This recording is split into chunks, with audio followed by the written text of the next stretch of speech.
करता हूं, संविधान पे कई बार बोला और कई बार बोला जाता है कि हमारे संविधान में तो नहीं लिखा, हमारे को अपनी आस्था स्वयं से बोलनी है। संविधान में यह भी तो नहीं लिखा कि झूठ बोल दिए, चुपके से पीछे हट जाइए, नहीं जाना राम मंदिर मत जाइए। अरे प्रस्ताव आया था, उस पर कुछ बोल देते।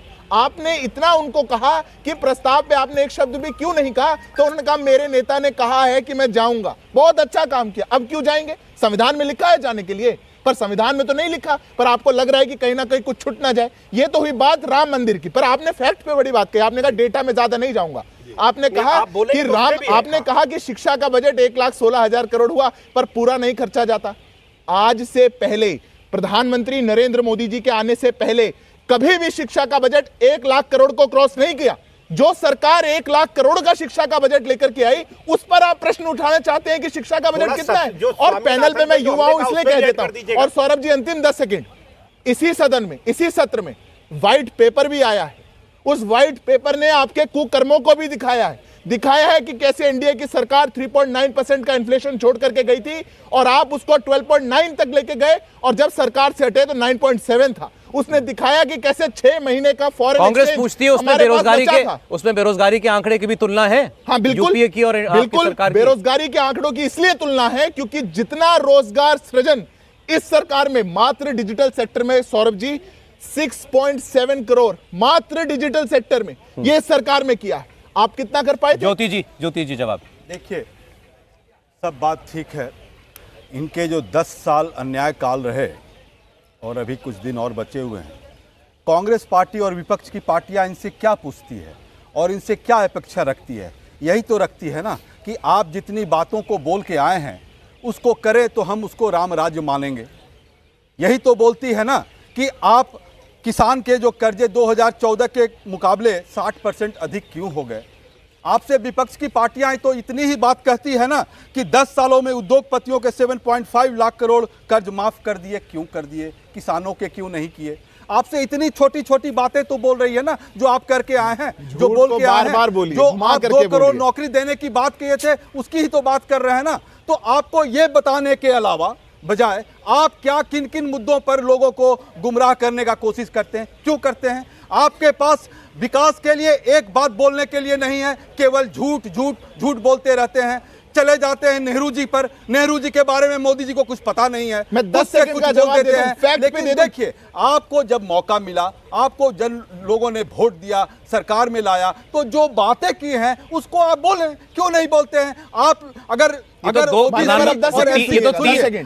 आज का संबोधन मिला दे तो 4 घंटे हो जाएंगे प्रधानमंत्री जो बोले। सौरभ जी, एक मेरी बात सुनिए। अब मैं इनसे बात पूछता हूं कि आप जनगणना की बात होती है, सेंसस की बात होती है, तो क्यों नहीं जानना चाहते हैं इस देश के लोग कितने गरीब हैं, एससी कितने गरीब हैं, एसटी कितने गरीब हैं? ज्योति जी, मैं एक बात मैं केवल एक बात, मैं उम्मीद ये कर रहा था ज्योति जी, मैं उम्मीद ये कर रहा था कि इन्होंने व्हाइट पेपर की बात की, श्वेत पत्र की बात की, तो आप कहेंगे, आप मुझे बताएंगे कि इन्होंने जो श्वेत पत्र में आपके कार्यकाल यूपीए के 10 साल के बारे में लिखा है वो गलत है और क्यों गलत है? आपने वो नहीं बताया। इन्होंने तो तुलना करके बताया, ये रहे उनके 10 साल, ये रहे हमारे 10 साल। इनके यहाँ ये बोलते हैं जीडीपी की बात करते हैं और नौकरियां नहीं होती है। महंगाई की जब हम इनके बात कर रहे हैं, इनके अन्याय काल की बात कर रहे हैं, तो यही कह रहे हैं ना कि आप 120% जो एलपीजी के बढ़ गए, पेट्रोल के दाम 37-30% बढ़ गए, आपके सारे चीजों खाद्यान्न चीजों के बढ़ गए। मैं तो इसकी बात कर रहा हूँ ना, तो मैं इसी बोलिए, जवाब दीजिए सिद्धार्थ जी, क्यों बढ़ गए? जवाब दे रहे, सुनिए ज्योति जी जवाब दे। देखिए, प्रधानमंत्री कभी भी बोलना शुरू कर देंगे। एक लाइन, बस एक लाइन। भारतीय जनता पार्टी को विपक्ष की पार्टियां क्यों बोलती है पेट्रोल के दाम आप क्यों? क्योंकि जब विदेश में, ओवरसीज में जब कच्चे तेल का दाम घट जाता है तब भी आप नहीं घटाते हैं। ओके सर, सिद्धार्थ जी का जवाब। देखिए, अभी बात कर रहे थे कि बड़े उद्योगपतियों के कर्ज माफी कर दी। एक डेटा दे रहा हूं, बस व्हाइट पेपर में आया था।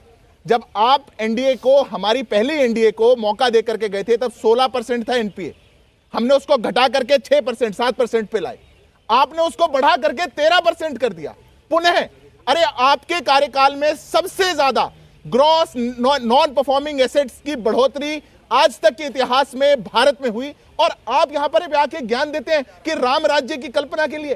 अरे जिनके लिए राम काल्पनिक थे, जिनके लिए रामायण काल्पनिक थी, वो बताते हैं कि हम ये प्रश्न इसलिए पूछते हैं कि राम राज्य की कल्पना में ऐसा होना चाहिए था। आप ये ज्ञान मत दीजिए। देश के अर्थव्यवस्था के साथ, लोकतंत्र के साथ, इस देश के लोगों के साथ जितना धोखा कांग्रेस पार्टी ने किया, उसी का परिणाम है कि आज जो देश आपको जवाब दे रहा है वो जवाब आपको मिलता है। और हमने राम के साथ खड़े हुए, हमारी सांस्कृतिक विरासत को आगे बढ़ाते हुए, इस देश की आध्यात्मिक ताकत को आगे बढ़ाते हुए आधुनिकता के भी हाथ पकड़ा है। ये हमारी ताकत है। लेकिन मैं सिद्धार्थ जी, मैं ये बात कहना चाह रहा हूं आपसे, क्या ये ठीक नहीं है कि ये तो बजट सत्र था ना जो अभी खत्म हुआ है, तो बजट सत्र को बजट के बाद तो आपने पूरी तरीके से चुनावी सेशन बना दिया। जैसे व्हाइट पेपर लाए तो उसमें भी ये वर्सेस हम, उसके बाद राम मंदिर को पूरा एक दिन। नहीं, देखिए सौरभ जी, ऐसा है कि बजट सेशन में देश की, इंटरिम बजट के सेशन में देश की अर्थव्यवस्था की चिंता हुई। हमें व्हाइट पेपर लाना होता, हम 2014 में ले आते।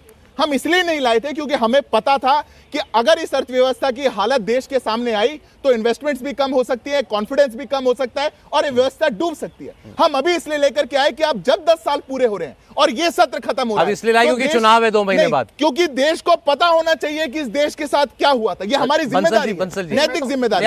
आप वैसे तो रहते कि आप वैसे आप पॉलिटिकल आदमी नहीं है, लेकिन क्या बताना चाहते हैं कि क्या संसद के माध्यम से राजनीति हो रही है? क्या मिले तो ये नहीं बताना चाहते कि आपने क्या बंसल जी की बात, बंसल जी आपको इसीलिए ज्योति जी, 2014 में please, sir please, Bansal ji.